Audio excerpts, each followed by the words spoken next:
서울광역방송센터입니다. 정청래 더불어민주당 대표가 최고위원 회의에서 만약 국민의힘 전 원내대표 추경호 의원이 표결 방해 의혹이 사실로 확인되어 구속 기소되고 1심 재판에서 내란의 중요 임무 종사자로 유죄 판결을 받는다면 국민의힘은 내란당이 되는 것이고, 그렇다면 국민의힘은 위원정당 해산 심판 대상을 피할 길이 없어 보인다고 국내임 해산을 직접 언급했습니다. 이런 가운데 민주당은 오는 7일 정부 대통령실과 협의를 마친 뒤 오는 25일 본회의 통과를 목표로 수사와 기소 분리, 사실상 검찰청 해체를 명문화하는 정부 조직법 개정안 발의에 나설 예정입니다. 여의도 초대석 4선 호남 중진 이계호 의원과 정치권 및 지역 현안 얘기해 보겠습니다. 의원님 어서 오십시오. 예, 반갑습니다. 이계호입니다. 어제 중국 전승절 80주년 행사 대단하긴 대단한데 어떻게 보셨나요? 말 그대로 대단한 네. 행사였고요. 우리나라에서는 이 우원식 의장님께서 참석을 하셔서 그래도 뭐 체면 유지는 한 것 아니냐, 그렇게 생각을 했습니다.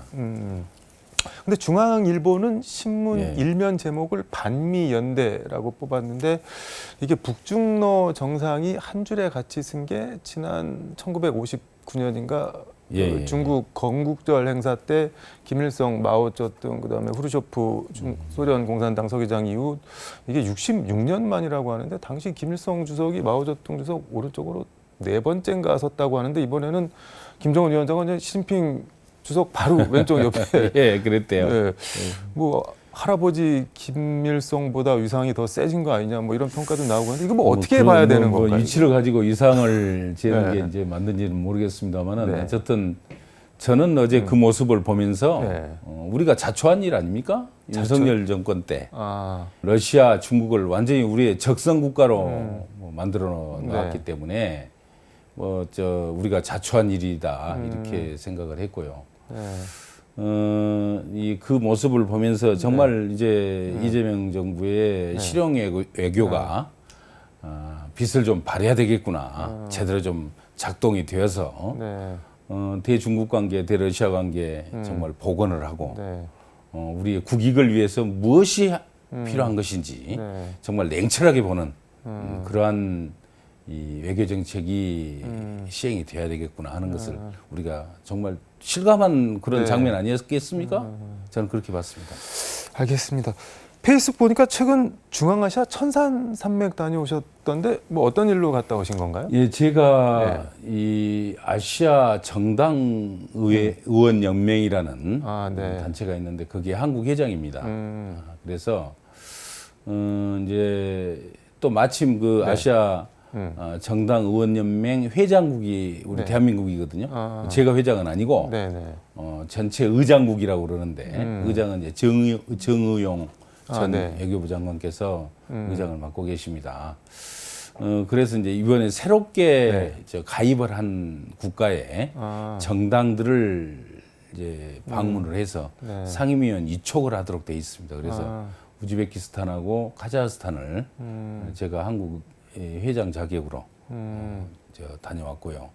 간 김에 이제 오기 직전에 잠깐 짬이 생기길래 그동안 꼭 가고 싶었던 이 지구상에서 가장 기가 세다는 이 천산과 태산이 있는데 그 중에서 천산을 갈 기회가 돼서 얼른 짬을 내서 다녀왔습니다. 거기 홍범도의 길은 민족의 길, 애민의 길, 홍범도 장군이 걸어간 길을 배웁니다라고 소회를 적으셨던데 홍범도 장군 관련한 어디를 방문을 하신 건가요? 홍범도 장군께서 이제 봉오동 전투의 영웅 아니시겠습니까? 그분이 이제 그 강제 이주 고려인 강제 이주에 의해서 카자흐스탄의 알마티에서 이제 그 사셨더라고요. 근데 이제 마지막 여생을 알마티에 있는 고려극장에 경비를 하셨더랍니다. 문지기를 하셨다고. 문지기를 하셨다고 그러는데 그 고려극장을 방문을 했습니다. 그래서 이제 보니까 홍범도 전시관을 조그맣게 만들어 놨더라고요. 거기를 가보고 우선 홍범도 장군의 그 애국 정신을 다시 한번 우리 애족 정신을 되새기는 계기가 되었고 특히 이제 윤석열 정권에서 그 홍범도 장군에 대한 매도 정말 이에 대해서 굉장히 죄송스러운 생각을 갖게 되었습니다. 그래서 제가 페이스북에 이제 남기기는 정말 홍범도 길은 애국의 길이고 애족의 길인데 다시 한번 옷깃을 여미면서 생각하는 계기가 되었다. 뭐 그런 취지로 올렸습니다. 근데 윤석열 정부는 홍범도 장군을 소련공산당 그 명목상 가입한 걸 갖고 빨갱이로 몰아서 뭘 하려고 뭘 얻을 게 있다고 그렇게 했는지 지금 생각해도 납득이 안 되는 거죠. 저는 이제 홍범도 장군 개인을 그렇게 이제 공격을 한 게 아니고 그것도 했겠지만 덧붙여서 근본적으로 목적이 그 홍범도 장군이 이제 봉오동 전투를 통해서 일본군을 많이 살상을 했지 않습니까? 굉장히 미안했던 것 같아요, 일본한테.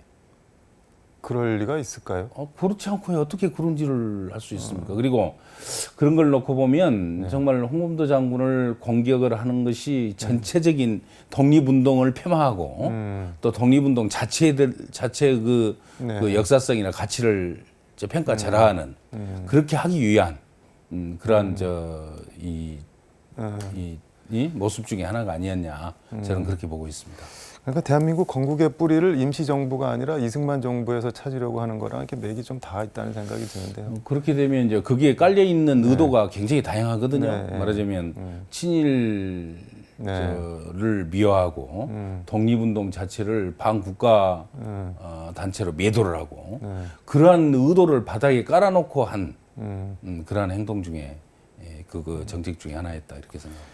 그러니까 우리가 일제 때 흔히 불령선인 말 안 듣는 조선인을 이렇게 했는데 홍범도 장군도 아마 그런 걸로 본 게 아닌가 이 사람들은 그 대표적인 인물로 판단을 해서 홍범도 장군을 매도하고 폄하하면 전체적인 독립운동을 다 그렇게 가치자를 할 수 있다라고 생각했던 그런 시도였다고 저는 그렇게 확신하고 있습니다. 저는 개인적으로 그런 극우사관을 갖고 있는 사람들 잘 생각이 이해는 안 되는데 어제 민주당 의원총회에서 검찰개혁 논의를 했는데 비공개회 때 의원님도 발언을 하셨죠. 뭐 어떤 말씀하셨나요? 저는 지금 검찰개혁은 지금 이 시점이 아니면 하기 어렵습니다. 왜 그런 건가요? 검찰은 막강한 권력을 생각을 하면 그 반동을 결국 개천하기가 쉽지 않은 거죠. 저는 지금 시대정신이 검찰개혁이고 국가적 목표의 제1번이 검찰개혁이라고 생각합니다. 덧붙여서 이재명 정부의 존재 이유도 바로 가장 큰 이유는 검찰개혁이 있다 이렇게 생각을 하고 있습니다. 검찰을 너무 과대평가해 주는 거 아니에요? 결코 그렇지 않습니다. 안 그런가요? 헌법의 기소 독점주의 말하자면 기소는 검사만이 할 수 있습니다. 검찰만이 할 수 있는 거죠. 그리고 윤석열 정권 때 우리가 봤던 무소불위, 불의, 이 정말 막무가내식 이 권력, 우리가 그 정말 참상이라고 표현할 수 있을 만큼 처절한 모습을 봤지 않습니까? 뭐든지 할 수 있는 그러한 검찰 권력인데 그 권력에 대해서 이제 지금 국민적 개혁을 해야 된다는 국민적 요구가 지금 이때보다 더 강했던 적이 없죠. 모든 국민들의 공감이 거의 형성이 돼 있는 극소수를 제외하고는 형성이 돼 있는 그런 상황인데 지금 제가 생각할 때 적지 않는 반동의 바람이 불고 있다 이렇게 생각합니다. 반동이라면 말하자면 이 검찰 개혁을 해야 된다는 당위성에 대해서는 누구나 동의를 하지만 그러나 검찰을 완전히 이 개혁해가지고 과연 우리가 그게 옳으냐라는 것에 또 국익에 도움이 되느냐 하는 것에 대한 뭐 계속 새로운 그러한 흐름들이 있다는 거죠 미세하게. 그래서 그것을 극복하지 않으면 검찰개혁 제대로 할 수 없고 검찰개혁을 제대로 하지 못하면 결국 우리가 정상적인 국가라고 보기 어려운 거죠. 무소불위의 권력을 행사하는 어떤 세력을 가지고 있는 나라, 대통령보다 더 위에 있는 이 권력의 주체가 있는 나라, 그런 나라가 어떻게 정상국가입니까? 그런 면에서 정상국가를 만들기 위해서는 반드시 이 기회에 검찰개혁해야 되고 이 기회를 놓치면 우리에게는 그런 기회는 다시 오기 힘들다 이렇게 생각합니다. 문재인 정부 때 조국 수석이 일부 수사권 남겨놨다가 본인도 잡아먹히고 정권도 잡아먹히고 결국 그런 거를 되풀이하면 안 된다 그런 말씀인가요? 그렇죠. 그 당시에 이제 그 박병석 의장안이라고 얘기를 합니다만은 이 검찰 개혁에 이제 소위 소위 저 검수완박 검찰의 수사권을 이제 배제하는 것을 내용으로 해가지고 계획이 추진이 됐는데 그리고 문재인 대통령의 절대적인 목표였죠. 그랬는데 이제 검찰 측에서 윤석열 검사리 반대를 하면서 그걸 어떻게 극복을 하느냐. 타협안으로 나온 게 뒤에다가 등짝 하나 붙여주는 겁니다. 그러니까 선거와 부패 사건에 대해서는만 허용한다. 나머지는 이제 수사를 허용하지 않고 그것만 허용한다고 했는데 거기다가 등을 하나 더 붙였어요. 부패 사건 그래갖고 통과를 시켰는데 결국 그 등자 하나를 가지고 모든 권력을 다시 가져갔습니다. 수사권을. 그래서 완전히 이 무력화시켰던 검수완박을 무력화시켰던 우리가 그 막 흑역사를 지금 다 기억하고 있지 않습니까? 그래서 조그만 빈틈이라도 생기면 그것은 틀림없이 이 소위 말해서 검찰 개혁 자체를 이 형해화하는 그러한 결과를 초래할 것이다. 이러한 취지로 제가 발언을 했습니다. 그러면은 검찰에서 수사권을 완전히 떼내고 중수청을 만들면은 이거는 행안부에 둬야 되나요? 법무부에 둬야 되나요? 저는 법무부에 둘 경우 또 보안 수사권도 같이 얘기가 되고 있습니다만 그렇게 둘 경우에는 지금보다 검찰의 권력이 더 강해질 것이다라고 생각합니다. 왜 그렇게? 왜냐하면 검찰이 기소는 독점주의로 당연히 검찰이 갖는 거죠. 그럼 기소 검찰과 수사 검찰이 어떻게 보면 검찰청이 두 개 되는 거죠. 지금은 검찰청 하는데 공소청, 중수청 둘 다 먹어버린다 그런 말씀인 건가요? 그래서 그런 결과를 초래할 수 있다. 절대로 있어서는 안 될 일이라고 저는 생각합니다. 내란 특검, 조은석 내란 특검이 추경호 계엄 당시 원내대표 이제 내란 중요 임무 종사로 압수수색하려고 하는데 지금 엄청 국민의힘에서는 저항을 하는데 장동혁 대표는 법의 탈을 쓴 정치 깡패다 뭐 이렇게까지 얘기를 하던데 이거 어떻게 될까요? 압수수색 할까요? 국민의힘 장동혁입니까? 그분 제정신이 아닌 것 같아요. 제가 보기에는. 어떻게 그런 말을 합니까? 누가 그런 지적을 했던데 음주운전을 했어요. 누군가가. 음주운전을 하면서도 잘 운전을 잘해가지고 아니면 또 운이 좋았던지 간에 사고가 안 났습니다. 그럼 그 사람 처벌해서는 안 됩니까? 안 됩니까? 그게 무슨 말씀이고? 말하자면 음주운전을 했는데 사고가 발생하지 않았다고 해서 음주운전이 아니라고 처벌을 안 할 수는 없는 거 아니에요. 그래도 처벌해야 되는 거죠.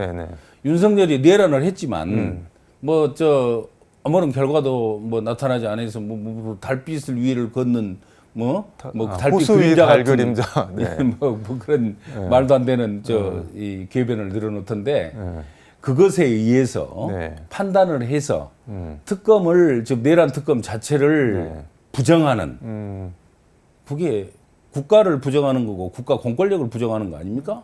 국회를 부정하는 것이고 국민 주권을 부정하는 것이고 저는 이 정상적인 국회의원으로서 할 수 있는 발언이 아니다.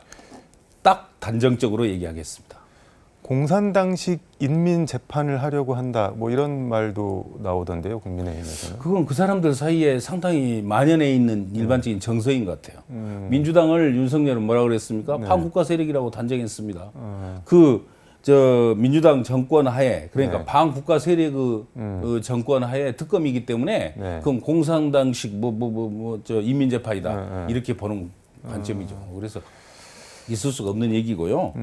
저는 정상적인 지금 이성적인 판단과 이 정상적인 자세에 의해서 나온 발언이 아니다. 이렇게 분명하게 얘기하겠습니다. 근데 정청래 대표 발언도 그렇고 위원정당 해산 심판 진짜로 가는 건가요? 저렇게 계속하면 어쩔 수 없는 거 아니겠습니까? 위원정당을 놓고 위원정당이 아니라고 말하는 것. 그건 홍길동이 아버지라고 부르지 못한 것하고 똑같은 거죠. 있을 수가 없는 얘기라고 생각합니다. 그래서 지금이라도 국민의힘이 정말 이성을 되찾아서 내란을 인정하고 또 내란의 그 후속 조치들, 내란 특검의 그런 수사 방식을 받아들일 때 그건 정상정당으로 가는 길이다 이렇게 제가 말씀드리고 싶네요. 근데 국민의힘 입장에서는 딜레마인 게 12.3 비상계엄을 내란으로 인정을 하고 그 내란을 멈추게 하기 위해서 계엄 해제 의결을 추경호 원내대표가 방해를 한 거면은 위헌 정당이라는 거를 인정하는 게 돼서 그러면은 또 해산으로 가야 되는 약간 그 메비우스의 띠처럼 돼 있는 거 아닌가요, 지금? 그러니까 이제 그 문제는 별도로 고도 정치적 판단을 필요로 하는 그런 문제라고 생각을 합니다. 그래서 지금 같은 국민의힘의 그 이상한 행태가 말도 되지 않는 그런 행태가 계속될 경우 저는 국민적 심판이 불가피할 것이다. 그렇게 우려하고 있습니다. 얼마 전에 농어촌 기본소득 지원법을 대표 발의하셨던데 이게 뭐 어떤 건가요?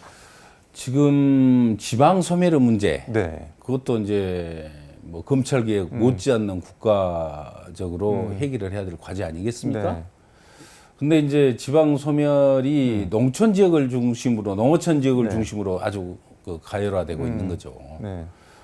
통계에 의하면 228개 전국 시군구 중에 네. 118개, 그러니까 52%가 소멸 위험에 놓여 있는 지역입니다. 고위험부터 시작해서. 그래서 이렇게 가면 2050년까지 사라질 수밖에 없는 그런 지역이 52%라는 거예요. 시골 마을이 없어지는 거네요. 그렇죠, 당연히. 인구가 줄어드니까요. 그래서 어떻게든지 이 농촌을, 이 공동체를 유지할 수 있도록 뭔가 정말 이 큰 대책이 필요한 거죠. 그래서 농어촌에 거주하는 것만으로도 일정한 정도의 정기적인 또 모든 국민들에 대해서 보편적으로 지원을 하는 그런 제도적 장치를 마련을 해서 농촌의 공동체가 유지될 수 있도록 만들어주는 것. 그게 굉장히 시급한 거죠.